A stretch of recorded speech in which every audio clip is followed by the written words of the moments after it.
Hello dear students.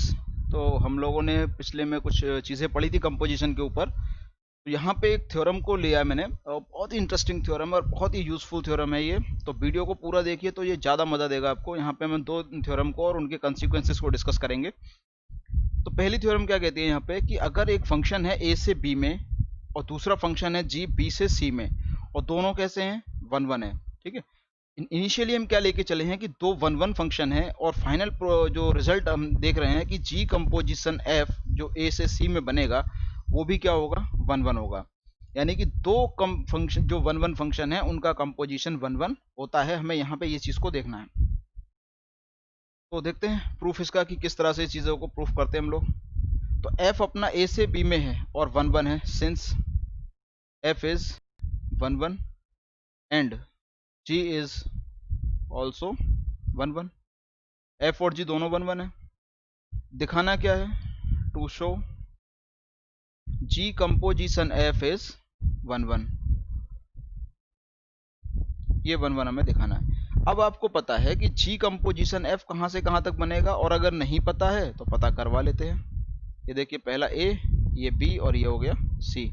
तो जो ए से बी में है वो है एफ, ए से बी में, और बी से सी में है वो है जी। ठीक है। तो कंपोजिशन कहाँ से बना, कंपोजिशन बना ए से लेके सी में। तो जी ए से जी कंपोजिशन एफ ए से सी में बनाइए। ठीक है। अब हमें दिखाना है कि G composition F one one है। तो वन वन दिखाने के लिए मैं प्रीवियस लेक्चर्स में बता चुका हूं आपको कि अगर वन वन दिखाना है तो आप डोमेन से कोई दो एलिमेंट लीजिए और उनकी इमेज को बराबर करिए। ठीक है।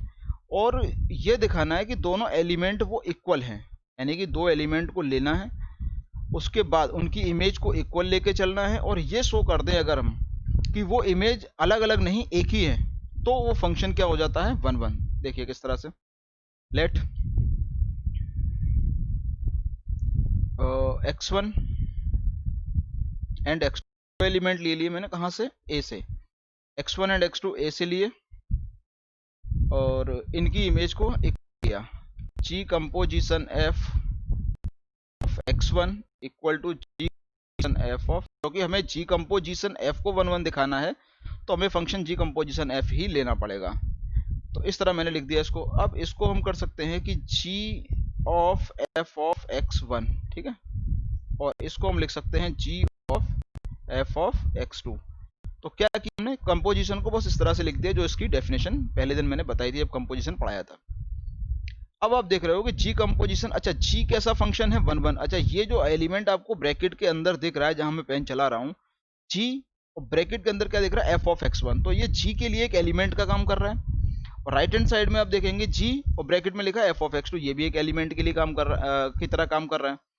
और जी क्या है, वन वन है। अगर जी वन वन है तो जी के जो अंदर एलिमेंट है वो आपस में बराबर होंगे, क्योंकि डेफिनेशन ये कहती है कि इमेज ऑफ टू डिस्टिंग, दो अलग अलग एलिमेंट लिए, उनकी अगर इमेज बराबर है तो वो एलिमेंट भी बराबर होंगे अगर फंक्शन वन वन है तो G function one one by default, यानी कि क्वेश्चन में दे रखा है तो जी वन वन दे रखा है, तो इसका मतलब ये एलिमेंट आपस में इक्वल होंगे। तो इस लाइन से मैं अगर ये लाइन लिख दूं, किसी को प्रॉब्लम नहीं होना चाहिए, F of x1 equal to F of x2, और यहाँ मुझे रीजन लिखना पड़ेगा as is one one. G अगर वन वन नहीं होता तो ये वाली लाइन हम नहीं लिख पाते। ये जो इम्प्लाई करके मैंने लिखा है, ये जो लिखा है, इस लाइन को मैं नहीं लिख पाता। क्यों? क्योंकि हमें ये नहीं पता ना कि जी वन वन है, लेकिन क्वेश्चन ने बोला है कि जी वन वन है, और वन वन है तो दो एलिमेंट की इमेज अगर इक्वल है तो वो एलिमेंट इक्वल होंगे। और यहाँ पर जो एलिमेंट है वो एफ ऑफ x1 है और एफ ऑफ x2 है। यहाँ तक का क्लियर है। अब क्या कहानी आती है कि क्वेश्चन में फिर दिया हुआ है कि एफ भी वन वन है, और अगर एफ वन वन है तो इसी लाइन से हम इम्प्लाई करके लिख सकते हैं कि अगर एफ वन वन है और इनकी इमेज इक्वल आ रही है तो इसका मतलब ये एलिमेंट इक्वल होंगे, तो x1 बराबर x2।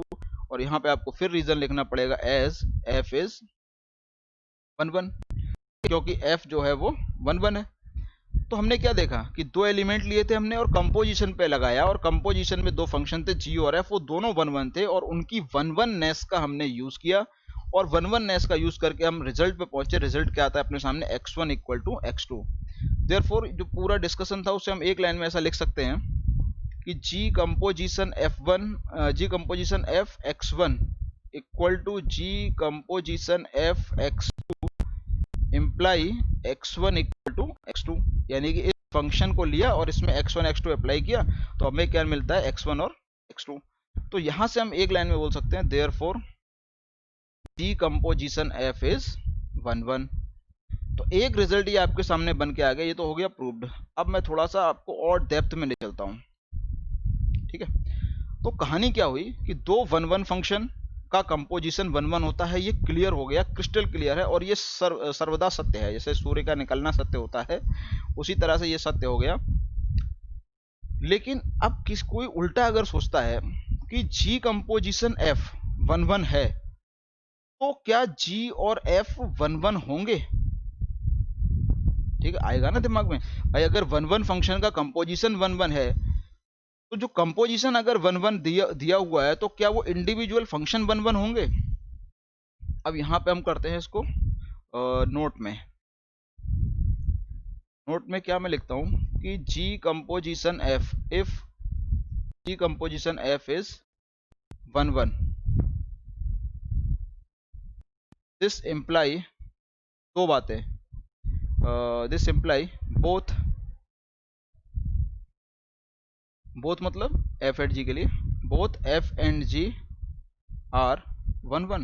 ये क्वेश्चन है मेरा, मैं इम्प्लाई नहीं बोल रहा हूँ यहाँ पे, ठीक है, मैं ये क्वेश्चन मार्क लगा रहा हूँ, मैं पूछ रहा हूँ आपसे, और आपके दिमाग में भी आएगा कि एक अगर 1 1 कंपोजिशन 1 1 है तो वो फंक्शन इंडिविजुअली 1 1 होंगे या नहीं होंगे। तो चेक करते हैं इस चीज को कि क्या दोनों 1 1 होंगे या इन दोनों में से कोई एक 1 1 होगा। क्या वो f का 1 1 होना जरूरी है या वो g का 1 1 होना जरूरी है? इस चीज को मैं चेक करना, बहुत इंटरेस्टिंग थ्योरम है ये, और हायर मैथमेटिक्स की जान है ये समझ लीजिए। तो एक काम करते हैं, कंस्ट्रक्ट करते हैं एक फंक्शन को, एक फंक्शन को मैं कंस्ट्रक्ट करता हूं और इस तरह से लेता हूं कि f कहाँ से ले लें, फाइनाइट में ले लेते हैं, इजीली देखेंगे चीजें हमें। ए बी सी, ठीक है, ए बी सी, और ए बी सी से मैप जा रहा है मेरा 1 2 3 और 4 पे, 1 2 3 4 पे। एक मैंने ये ले लिया और दूसरा फंक्शन ले लिया लेट जी 1 2 3 4 से 1 2 3 4 से 1 3 4। एक मिनट रुक जाइए जरा, ठीक है,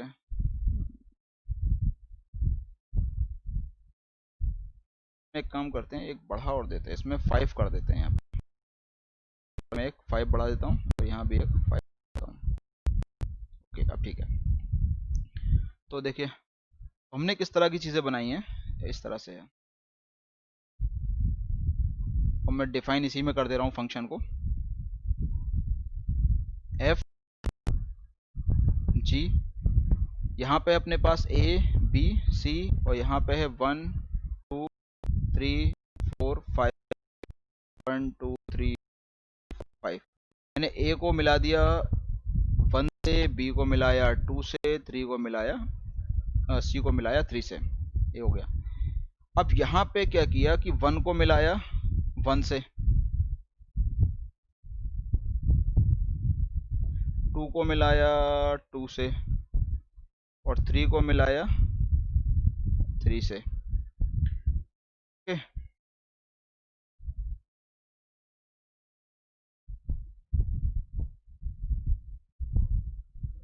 और 4 और 5 दोनों को मैंने इस तरह मिला दिया। क्या हम कर सकते हैं ना इस चीज को? तो भाई एक जी इस तरह का फंक्शन हम डिफाइन कर सकते हैं कि जो 1 2 3 4 5 से 1 2 3 4 5 में ही हो, और जिसका 1 1 में हो, 2 2 में हो, 3 3 में हो, और 4 और 5 4 में हो।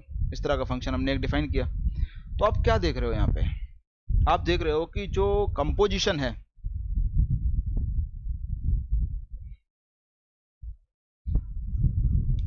जी कंपोजिशन एफ को अगर आप देखोगे तो जी कंपोजिशन एफ जो बन के आ रहा है,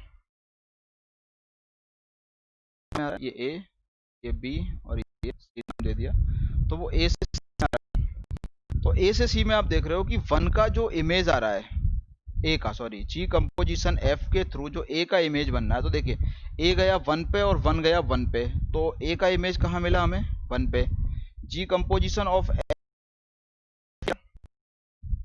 बी गया 2 पे और 2 गया 2 पे, तो ये आ रहा है कंपोजिशन एफ जो है वो जी का इमेज कहाँ दे रहा है? वो 3 पे दे रहा है। तो डोमेन में अपने 3 एलिमेंट है ए बी सी, और तीनों एलिमेंट का क्या हमें एक एक इमेज मिल रहा है। ए का 1 मिल रहा है, बी का 2 मिल रहा है और 3 का सी मिल रहा है। ठीक है, तो आपने क्या देखा कि यहाँ पे एक ऐसा फंक्शन हमने तैयार किया कि जो कंपोजिशन वाइज तो 1 1 है, उसका कंपोजिशन तो 1 1 है, लेकिन वो दोनों फंक्शन 1 1 नहीं है। तो आप ध्यान से देखिए इसमें कौन 1 1 है, तो इसमें 1 1 केवल एफ है, क्योंकि एफ में आप देख रहे हो कि ए 1 पे है, बी 2 पे है और सी, 3 एलिमेंट है ए बी सी, और तीनों अलग अलग एलिमेंट से जाके वो एसोसिएट हुए हैं। और जी फंक्शन में आप देख रहे हो तो जी 1 1 फंक्शन नहीं है, जी मैनी 1 फंक्शन है। क्यों? क्योंकि 1 तो 1 पे है, 2 2 पे है, 3 3 पे, लेकिन 4 और 5 को मैंने कहाँ ले जाके ऐड कर दिया है? 4 पे। तो 4 और 5 किस पे ऐड हो चुके हैं? 4 पे, और 5 एक बच गया है।